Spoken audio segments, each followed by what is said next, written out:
ഇന്നത്തെ പുതിയൊരു വീഡിയോയിലേക്ക് എല്ലാവർക്കും സ്വാഗതം. എല്ലാവരും ഒരുപോലെ ഇഷ്ടപ്പെടുന്ന പ്ലാന്റ് ആണല്ലോ റോസ്. അതുകൊണ്ട് തന്നെ റോസ് ചെടികൾ എവിടെ കണ്ടാലും വാങ്ങിക്കുന്നവരുണ്ട്.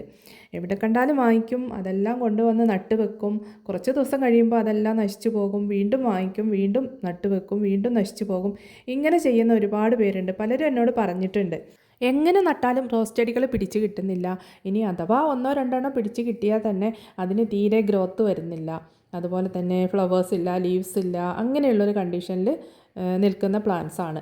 അപ്പോൾ അതിനെ ഹെൽത്തി ആക്കാനായിട്ട് എന്താണ് ചെയ്യേണ്ടത്, അതിന് എന്ത് ഫെർട്ടിലൈസറാണ് കൊടുക്കേണ്ടതെന്ന് ചോദിച്ചിട്ടുണ്ടായിരുന്നു.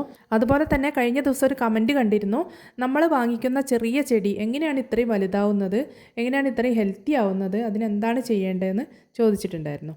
അധികം ആളുകൾ ചോദിക്കാറുള്ളത് റോസ് ചെടികൾ വളരാനായിട്ട് ഏത് ഫെർട്ടിലൈസറാണ് കൊടുക്കേണ്ടതെന്നാണ്. അപ്പോൾ എനിക്ക് പറയാനുള്ള കാര്യം എന്താണെന്ന് വെച്ചാൽ, റോസ് ചെടികൾ വളരാൻ ഫെർട്ടിലൈസർ മാത്രം പോരാ. നമ്മൾ എല്ലാ കാര്യങ്ങളും കറക്റ്റായിട്ട് ചെയ്ത് കൊടുത്തെങ്കിൽ മാത്രമേ റോസ് ചെടികൾ ഹെൽത്തി ആയിട്ട് വളരുള്ളൂ. എന്ത് ചെയ്യണം, എപ്പോൾ ചെയ്യണം, ഈ രണ്ട് കാര്യങ്ങളാണ് നമ്മൾ റോസ് ചെടികളെക്കുറിച്ച് മനസ്സിലാക്കി വെക്കേണ്ടത്. അതെല്ലാം കറക്റ്റായിട്ട് ചെയ്താൽ എത്ര അൺഹെൽത്തി ആയിട്ടുള്ള പ്ലാന്റിനെ നമുക്ക് ഹെൽത്തി ആക്കി എടുക്കാനായിട്ട് പറ്റും. അതായത് ഒരു റോസ് ചെടി വാങ്ങിച്ച് നട്ടാൽ എല്ലാവരുടെയും ഫോക്കസ് എന്തിലേക്കായിരിക്കും, അതിൻ്റെ ഫ്ലവറിലേക്കായിരിക്കും. അതിൽ മൊട്ട് വരുന്നുണ്ടോ, അതിൽ ഫ്ലവർ വരുന്നുണ്ടോ, ഇത് മാത്രമായിരിക്കും ശ്രദ്ധിക്കുന്നത്. പക്ഷേ ആ പ്ലാന്റ് വളരുന്നുണ്ടോ എന്ന് അധികം പേരും ശ്രദ്ധിക്കാറില്ല. എന്നാൽ ഇമ്പോർട്ടൻ്റ് കൊടുക്കേണ്ടത് അതിൻ്റെ ഗ്രോത്തിനാണ്. എത്രമാത്രം പ്ലാന്റിനെ ഹെൽത്തി ആക്കി എടുക്കാൻ പറ്റുമോ അത്രയും ഹെൽത്തി ആക്കി എടുക്കണം. അതെങ്ങനെയെന്നായിരിക്കും ഇപ്പം നിങ്ങൾ ചിന്തിക്കുന്നത് അല്ലേ? എന്നാൽ ചെറിയ കുട്ടികൾക്ക് പോലും ചെയ്തു കൊടുക്കാൻ പറ്റിയ വളരെ ചെറിയൊരു കാര്യം, അതായത് ചെറിയ വലിയ കാര്യം എന്ന് പറയില്ലേ, എന്ന് പറഞ്ഞതുപോലെയുള്ള ചെറിയൊരു കാര്യമാണ്, എന്നാൽ അത് വലിയൊരു കാര്യവുമാണ്. അതായത് മഴയൊന്ന് മാറി നിന്നതിന് ശേഷം നമ്മൾ ഹാർഡ് പ്രൂണിങ് ചെയ്തു, അതുപോലെ തന്നെ ടോപ്പ് സോയിൽ ചേഞ്ച് ചെയ്തു. അതിനുശേഷം പുതിയ ഷൂട്ട്സും മൊട്ടുകളും പൂക്കളും ഒക്കെ വരാൻ തുടങ്ങും. അപ്പോൾ അങ്ങനെ വരുമ്പോൾ നമ്മൾ എന്താ ചെയ്യേണ്ടത്, ആ മൊട്ടുകളെ ഒന്നും വിരിയിക്കാതെ അതെല്ലാം കട്ട് ചെയ്ത് കൊടുക്കണം. ഇങ്ങനെയാണ് നമ്മൾ പ്ലാന്റിനെ ഹെൽത്തി ആക്കി എടുക്കേണ്ടത്. അതായത് ഒരു മൊട്ട് കട്ട് ചെയ്ത് കൊടുത്താൽ അവിടുന്ന് 2 ഷൂട്ട്സ് വരും. ആ 2 ഷൂട്ട്സിലും 2 മൊട്ടുകൾ വരും. വീണ്ടും നമ്മൾ ആ 2 മൊട്ടുകളെ കട്ട് ചെയ്ത് കൊടുത്താൽ 4 ഷൂട്ട്സ് ആയിട്ട് മാറും അത്. ഇത് റെഡ് പിനാക്കിയോ റോസാണ്. ഈ ഒരു സ്റ്റെമ്മിൽ 10ഓളം മൊട്ടുകൾ വന്നിട്ടുണ്ട്. ഇതിനെല്ലാം വിരിയിച്ചാൽ ആ പ്ലാന്റിൻ്റെ എനർജി മുഴുവനും നഷ്ടപ്പെട്ട് ആ പ്ലാന്റിൽ പിന്നീട് പൂക്കൾ വരണമെങ്കിൽ കുറേ ടൈം എടുക്കും. അപ്പോൾ ഇത് കണ്ടോ, ഒരു മൊട്ട് കട്ട് ചെയ്ത ഭാഗത്തുനിന്ന് 2 ഷൂട്ട്സാണ് വരുന്നത്.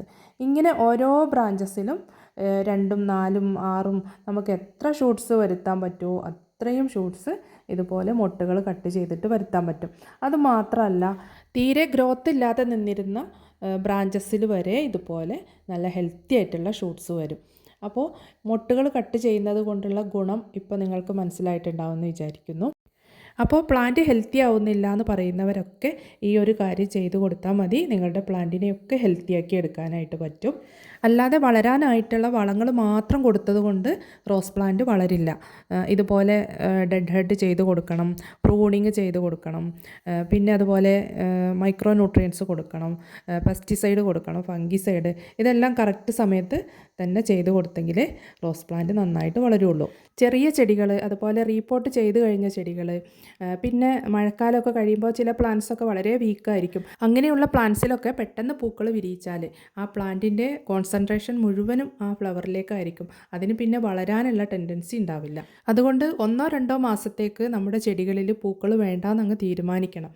എന്നിട്ട് ഞാൻ പറഞ്ഞ പോലെ ബഡ്സ് എല്ലാം കട്ട് ചെയ്ത് കൊടുത്തു കഴിഞ്ഞാൽ കൂടുതൽ ബ്രാഞ്ചസ് വരും, കൂടുതൽ ലീവ്സ് വരും, അതുപോലെ തന്നെ ഒരുപാട് ഫ്ലവേഴ്സും വരും. അപ്പോൾ നമ്മൾ ആദ്യമൊക്കെ പൂക്കൾ വിരിയിച്ചാൽ 1-2 ഫ്ലവേഴ്സ് മാത്രമേ നമുക്ക് കാണാൻ പറ്റുള്ളൂ. അതുകൊണ്ട് പ്ലാന്റ് ഹെൽത്തി അല്ല എന്ന് പറയുന്നവരൊക്കെ ഞാൻ ഈ പറഞ്ഞ കാര്യങ്ങൾ ചെയ്തു കൊടുക്കുക. എന്നിട്ട് നിങ്ങളുടെ പ്ലാന്റിൽ വരുന്ന മാറ്റം എന്തൊക്കെയാണോ അത് നിങ്ങൾ കമൻറ്റ് ചെയ്യാൻ മറക്കരുത്. അത് മറ്റുള്ളവർക്കും കൂടെ ഉപകാരപ്രദമാകും. റോസിൻ്റെ കെയറിങ്ങിനെ കുറിച്ച് നമ്മൾ ഒരുപാട് വീഡിയോസ് ചെയ്തിട്ടുണ്ട്. പലർക്കും ആ വീഡിയോസൊക്കെ യൂസ്ഫുള്ളായി എന്നറിഞ്ഞതിൽ ഒരുപാട് സന്തോഷം.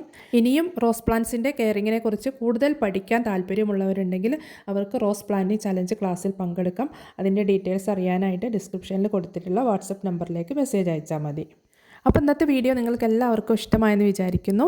നമ്മുടെ ചാനൽ ആദ്യമായിട്ട് കാണുന്നവരുണ്ടെങ്കിൽ സബ്സ്ക്രൈബ് ചെയ്യാനും വീഡിയോ ഇഷ്ടപ്പെട്ടാൽ ലൈക്ക് ചെയ്യാനും ആരും മറക്കരുത്.